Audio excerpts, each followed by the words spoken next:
ছটব্রতীদের সুবিধার্থে ফাঁসির ঘাটে পুলিশ টিমের পাশাপাশি রয়েছে সিসিটিভি। ছটঘাট পরিদর্শনে এসে জানালেন অতিরিক্ত পুলিশ সুপার সন্দীপ গড়াই। উল্লেখ্য, কোচবিহার জেলায় যে কটি স্থানে ছট পুজো হয় তার মধ্যে অন্যতম হচ্ছে কোচবিহার শহরের ফাঁসির ঘাটের পুজো। কোচবিহার সংলগ্ন তোরসা নদীর পাড়ে আয়োজিত এই ছট পুজোর ঘাটে শহর সংলগ্ন এলাকার প্রচুর ছটব্রতীরা পুজো করতে আসেন। সোমবার ছিল ছট পুজোর বিকেলের ঘাট। এখানে অতিরিক্ত পুলিশ সুপার কি জানিয়েছেন শুনে নেব।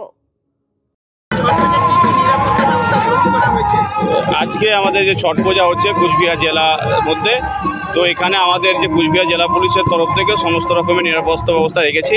এখানে আমাদের পুলিশ ফোর্স উপস্থিত আছে, তাছাড়াও আমরা সিসিটিভি ইনস্টল করেছি, সেগুলো আমরা মনিটরিং করছি।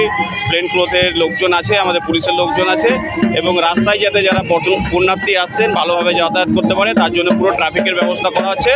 খুব সুন্দরভাবে এখনো পর্যন্ত পুরো অনুষ্ঠানটা সম্পন্ন হচ্ছে।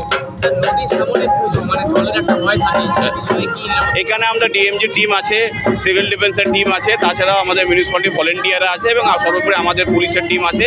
তো আমরা পুরোটা নজরদারি রাখছি।